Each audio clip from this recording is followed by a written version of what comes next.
একটা মহিলাকে রব্বুল আলামিন আরশের উপর থেকে সালাম জানিয়েছেন, মহিলাটার নাম হলো খাদিজা। ইসলামের সর্বপ্রথম কালিমা পড়ে যে নারীটা মুসলমান হয়েছেন তিনি হচ্ছেন খাদিজাতুল কুবরা তাহেরা। এই খাদিজাতুল কুবরা তাহেরা ইন্তেকাল করলেন, বিশ্বনবীর হৃদয়টা ভেঙে খান খান হয়ে যায়, হৃদয়টা ভেঙে যায়।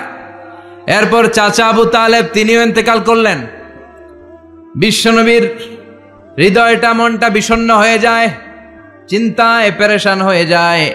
ডানে বায়ে তাকিয়ে দেখে বিশ্বনবীর সাহায্য করার কেউ নাই, সব দিকে খালি শত্রু, সব দিকে বিশ্বনবীর দুশ্মন।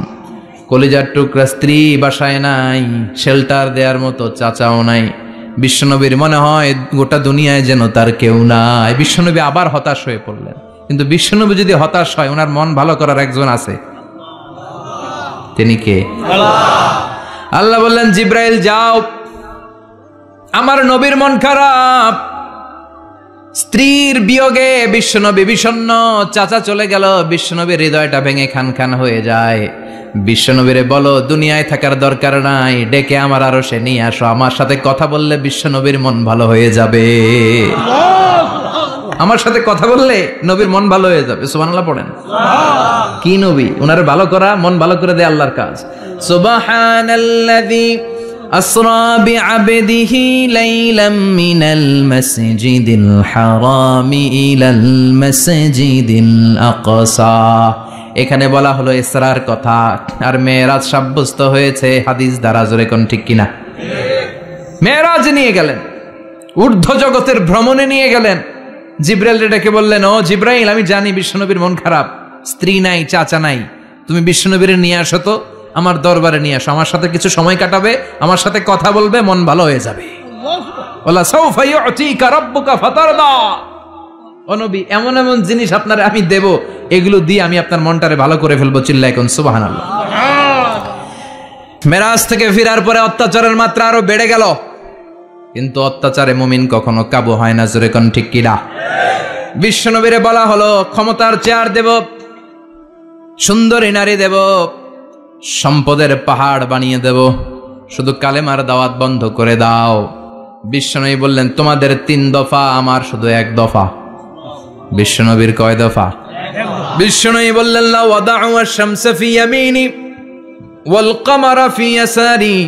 আকাশের সূর্যটা যদি ডান হাতে দাও, চন্দ্রটা যদি বা হাতে দাও, যে কালিমার দাওয়াত দিতে আমি শুরু করেছি, এই দাওয়াতের রাস্তা থেকে কেউ আমার পিছনে সরাতে পারবে না, কেউ পারবে না। এই পথে আমি নেমেছি, এই পথের শেষ আমি দেখে ছাড়ব। বিশ্বনবীর প্রাইম রেসপন্সিবিলিটি হচ্ছে লিউযহিরাহু আলা দ্বীনি কুল্লি। মানব রচিত যত মতবাদ আর যত কথা আছে, যত ডক্ট্রিন আছে, সবকিছুর কবর রচনা করে কালিমার বিজয় আর কালিমার পতাকাকে পতপত করে উড়িয়ে দেওয়া। চিল্লায় এখন ঠিক কিনা? মেরাজ থেকে আসার পরে অত্যাচার আরো বেড়ে গেল, মক্কায় থাকার সুযোগ নাই, কোথাও কেউ বিশ্বনবীর আশ্রয় দেয় না, যেখানেই যায় বিশ্বনবীর তাড়িয়ে দেয়। আবার বিশ্বনবীর মন খারাপ। আল্লাহ বলে, নবী চিন্তা করবেন না, মদিনাতে আপনার জন্য চমৎকার রাষ্ট্র আমি রেখে দিয়েছি, আপনি হিজরত করে চলে আসেন। বিশ্বনবী হিজরত করলেন, মদিনায় যে আবার মনটা প্রশান্ত হয়ে গেল। সুবহানাল্লাহ পড়েন। তার মানে যেই জায়গায় বিশ্বনবীর ব্লকেজ, রাস্তা আটকে যায়, নতুন রাস্তা খুলে দেয় কে? এজন্য মুমিনের রাস্তা কখনো বন্ধ হয় না। মুমিন বিপদে পড়লে কৌশলী হয়, মুমিন স্ট্র্যাটেজি পাল্টায়, কৌশল পাল্টায়। রাস্তা একটা বন্ধ হলে আরো 10টা খুলে যায়। চিল্লায় এখন ঠিক কিনা? এক জায়গায় কোরআনের মাহফিল বন্ধ হলে আরো 10 জায়গায় কোরআনের মাহফিলের ব্যবস্থা হয়ে যায়। কোন ঠিক কিনা? ওরা এক জায়গায় ইসলামের আওয়াজকে থামিয়ে দিতে চাইবে, আরো 10 জায়গায় ইসলামের আওয়াজ গর্জে উঠবে। ইসলামের আওয়াজ, ইসলামের বিজয়কে থামিয়ে দেওয়া, স্তব্ধ করে দেওয়া অসম্ভব। চিৎকার করে বলেন ঠিক কিনা? ওরা ইসলামকে মাটির ভেতরে পুঁতে ফেলতে চায়, কিন্তু এটা চারা গাছের মতো, পুঁতে ফেললে গাছ হয়ে উপরে ওঠে, গাছ হয়ে উপরে ওঠে, এটারে থামিয়ে দেয়া যায় না। যারা এটার পিছু লাগে, যারা এটার ক্ষতি করতে চায়, ওদের ক্ষতি আল্লাহ করে। চিল্লায় বলেন ঠিক কিনা? ফাজআল কাইদাহু ফি নাহরে। আল্লাহুম্মা মান আরাদা বিল ইসলামি ওয়াল মুসলিমিনা খায়রান ফাওয়াফিকহু কুল্লা খায়র। চিল্লায় পড়েন আমিন। আমিন। আল্লাহুম্মা মান আরাদা বিল ইসলামি ওয়াল মুসলিমিনা সুআন ফাজআল কাইদাহু ফি নাহরে ওয়াজআল তাদবীরাহু তাদমীরা। ইসলামের বিরুদ্ধে যারা ষড়যন্ত্র করে, ওদের ষড়যন্ত্র ওদের ঘাড়ের উপর আপনি চাপিয়ে দেন। ওরা মুমিনদেরকে ফালানোর জন্য যে গর্ত করে ওই গর্তের ভেতরে আপনি ওদেরকে ডুবিয়ে দেন। এটাই ইসলামের বৈশিষ্ট্য। ইসলামের পিছু লাগলে ও ইসলামের কিছু করতে পারে না, ও নিজের কপাল পুড়ে ফেলে। ইসলামের বিজয়কে কিয়ামত পর্যন্ত জারি রাখবে কে? ইসলামের আলোকে বাতিকে কেউ নিভিয়ে দিতে পারে? চিল্লায় বলেন পারে? একটা রাস্তা বন্ধ, 10টা খুলে যায়। আলহামদুলিল্লাহ পড়েন। মক্কায় জায়গা নাই, মদিনায় চলে গেলেন। মদিনার লোকেরা গাইতে শুরু করলো, তলা আল বাদরু আলাইনা মিন সানিয়াতিল ওয়াদা ওয়াজাবা শুকরু আলাইনা মাদআ লিল্লাহি দা আইয়ুহাল মাবউসু ফিনা جئت من أمر المطاع جئت شرفت المدينة مرحبا يا خير دا পড়েন আল্লাহু আকবার। মদিনার লোকেরা কোন পথ দিয়ে বিশ্বনবী আসতে পারে? প্রতিদিন মদিনার নারীরা, পুরুষরা, ছোট্ট বাচ্চারা, আবাল বৃদ্ধ বনিতা দফ নিয়ে ওই রাস্তার চিপায়, ওই রাস্তার চারপাশে দাঁড়িয়ে থাকতো যে এই রাস্তা দিয়ে বিশ্বনবী আবু বকরকে নিয়ে ছুটে আসবে। তার মানে মক্কার এক রাস্তা বন্ধ করে দিয়ে বিশ্বনবীর জন্য হাজার রাস্তা খুলে দেওয়ার ব্যবস্থা করেছে কে? ওয়ালা সাউফা ইউতিকা রাব্বুকা ফাতারদা। ও নবী, অচিরে এমন এমন সুযোগ আপনারা আমি করে দেব, এগুলো পেয়ে আপনি খুশি হয়ে যাবেন। সুবহানাল্লাহ পড়েন। মদিনায় আসলেন, আসার পরেই আল্লাহ তাআলা কিবলা পরিবর্তন করে দিলেন। এতদিন বিশ্বনবী কাবার দিকে নামাজ পড়তেন, এখন বাইতুল মুকাদ্দাসের দিকে নামাজ পড়ার জন্য অর্ডার করলেন। বিশ্বনবী কি আর করবেন, অর্ডারটা কার? নামাজ শুরু করলেন। ইহুদিরাও যেদিকে নামাজ পড়ে বিশ্বনবী ওই দিকেই নামাজ পড়ে। বাইতুল মুকাদ্দাস 1 মাস 2 মাস 3 মাস যেতে যেতে 16 মাস কিংবা 17 মাস, কিন্তু বিশ্বনবীর এটা ভালো লাগে না। বিশ্বনবীর মনে চায় আমার বংশের গোড়া, আমার আদি পিতা ইসমাইল আর ইব্রাহিম আলাইহিস সালাম যেই কাবার দিকে হয়ে সালাত পড়তো, ওই কাবার দিকে হয়ে যদি আমিও পড়তে পারতাম। এই দৃশ্যটা আরশের উপর থেকে দেখে কে? আল্লাহ আয়াত নাযিল করে দিলেন, قد نرى تقلب وجهك في السماء فلنولينك قبلة ترضاها فولي وجهك شطر المسجد الحرام। আল্লাহ বলেন, নবী আমি দেখি প্রতিদিন নামাজের পরে আপনি মাথাটারে আকাশের দিকে, উপরের দিকে করেন, আর মনে মনে ভাবেন এই বুঝি আল্লাহ জিব্রাইলের মারফত আমারে জানিয়ে দিবে কাবার দিকে হয়ে যেন নামাজ পড়ি। আপনি যে উপরের দিকে তাকায় কিছু বলেন না, কিন্তু কি যে ভাবেন ওটা তো আমি জানি, ওটা তো আমি বুঝি। ফালা নুয়াল্লিয়ান্নাকা কিবলাতান তারদাহা, অচিরেই আপনার মন যেদিকে চায় ওদিকে আমি কিবলা করে দেব। ফাওয়াল্লি ওয়াজহাকা শাতরাল মসজিদিল হারাম। ঠিক আছে নবী, আর যখন আপনার দেরি হয় না, এখনই আপনি চেহারাটা বাইতুল মুকাদ্দাস থেকে মসজিদুল হারামের দিকে ঘুরিয়ে কিবলামুখী হয়ে নামাজ পড়া শুরু করে দেন। বিশ্বনবীর মনে চায় না বাইতুল মুকাদ্দাসে পড়তে, মনে চায় কাবার দিকে পড়তে। মুহূর্তের মধ্যেই মুকাদ্দাস থেকে কাবার দিকে কিবলা পরিবর্তন করে দিল কে? আল্লাহ। বিশ্বনবীরে খুশি করে দেয়া কার কাজ? আল্লাহ। ওয়ালা সাউফা ইউতিকা রাব্বুকা ফাতারদা। অচিরেই এমন এমন জিনিস নবী আপনার আমি দিব, আপনি খুশি হয়ে যাবেন, আপনার হতাশা থাকবে না। কিন্তু নবীর হতাশাও কাটে না। মদিনায় বসে আবার হতাশ, আবার কাঁদে, আর বলে আল্লাহ আমার আগের উম্মতদেরকে কাউকে হায়াত দিয়েছো 2000 বছর, কাউরে দিয়েছো 3000 বছর, যারা কম পাইছে তারাও পাইছে 1000 বছর, ঠিক কিনা? যারা হায়াত পেয়েছে বেশি, তারা ইবাদত করার সুযোগ পেয়েছেও বেশি। ওয়া আমারু উম্মতি মা বাইনা 60 ইলা 70, কিন্তু আমার উম্মতের গড় বয়স হলো 60 থেকে 70।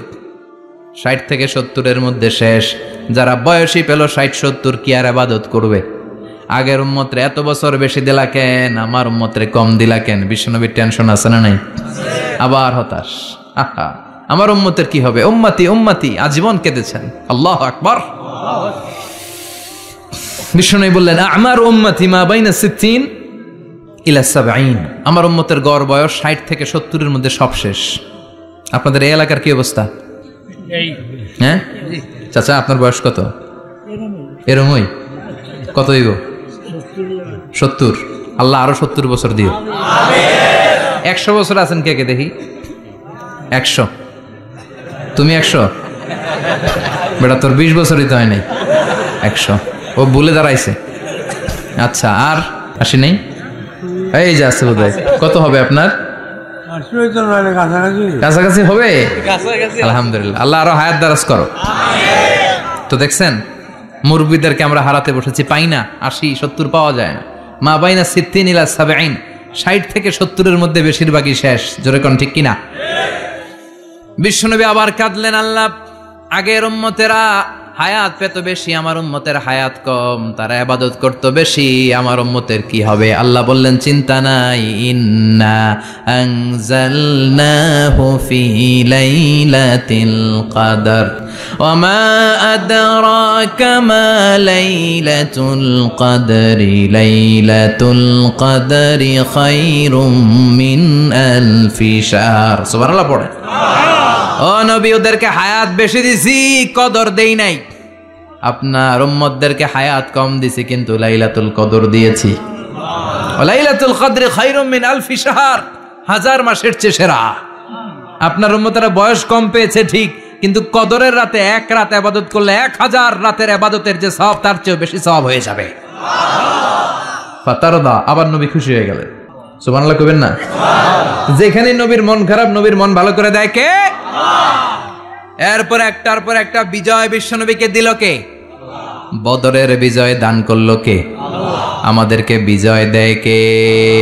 বদরের বিজয়, উহুদের বিজয়, মক্কা বিজয়। সুবহানাল্লাহ পড়েন। মক্কা বিজয় হওয়ার পরে বিশ্বনবী গণধর্ষণ করছে নাকি? গণহত্যা, জেনোসাইড, হ্যাঁ, বাড়ি ঘর মক্কার সবার জ্বালাই দিছিল আগুন দিয়া। কি করছিলেন? ক্ষমা। বড় বড় যারা অপরাধী, এরকম কয়েকজন অপরাধীকে তিনি হত্যা করার নির্দেশ দিয়েছেন। যারা বড় অপরাধী, এদের ক্ষমা নাই, আল্লাহর কাছ থেকেও ক্ষমা নাই। চিল্লা এখন ঠিক কিনা? বাকি সবাইকে বললেন লা তাসরিবা আলাইকুমুল ইয়াউম ইযহাবু আনতুমুত তুলাকা, কোনো আক্রোশ নাই, যাও মিয়া, সব মাফ করে দিলাম। বিশ্বনবীর এই মাফের ঘটনায় ঐতিহাসিকরা অবাক হয়েছেন, যেটা কেমন নবী, কেমন লোক, যাকে অত্যাচার করলো, মারলো, ভিটেমাটি ছাড়া করলো, উনি যখন ওই এলাকায় বিজয়ীর বেশে আসলেন, প্রতিশোধ না নিয়ে ক্ষমা করে দিলেন।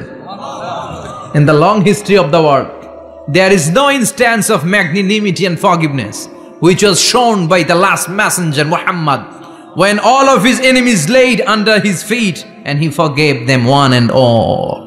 পৃথিবীর ইতিহাসে ক্ষমার এরকম নিদর্শন কেউ দেখাতে পারে নাই, যেটা দেখিয়েছিল শেষ নবী মুহাম্মদ সাল্লাল্লাহু আলাইহি ওয়াসাল্লাম। তার সব শত্রুরা পায়ের নিচে চাইলে পিষে মারতে পারতেন, সবাইরে তিনি না মেরে ক্ষমা করে দিলেন। ওরা আমাদেরকে মানবতার কথা শিখায়, ওরা আমাদেরকে গণতন্ত্র শিখায়, ওরা আমাদেরকে শান্তির কথা শিখায়।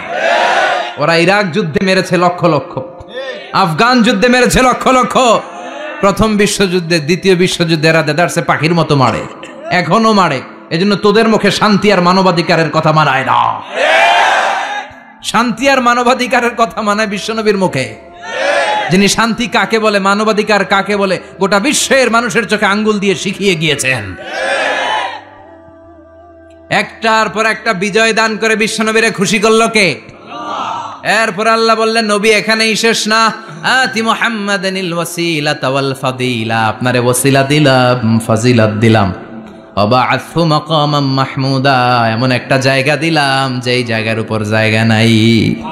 মাকামে মাহমুদের উপর কোনো জায়গা আছে? একটা আছে, আল্লাহর আরশ। ওইটার পরে খালি একটা ক্লাস, ওই ক্লাসটা কার? তার মানে আল্লাহর পরেই আল্লাহ বিশ্বনবীর স্থান দিলেন, সৃষ্টির মধ্যে শ্রেষ্ঠ করে দিলেন। সুবহানাল্লাহ পড়েন। এরপরে বিশ্বনবী আশ্বস্ত হতে পারেন না, বিশ্বনবীর হতাশা কাটে না। আল্লাহ বললেন, নবী উম্মত নিয়ে ভাবার দরকার নাই, ইন্না আ'তাইনাকাল কাউসার ফাসাল্লি লিরাব্বিকা ওয়ানহার ইন্না শানিআকা হুয়াল আবতার। ও নবী, আমি আপনার হাউজে কাউসার দান করেছি। আপনার যে উম্মত ইসলামটা যেমন যেমন ছিল তেমন তেমন যারা পালন করেছে, তাদেরকে হাউজে কাউসার দিবে কে? আল্লাহ।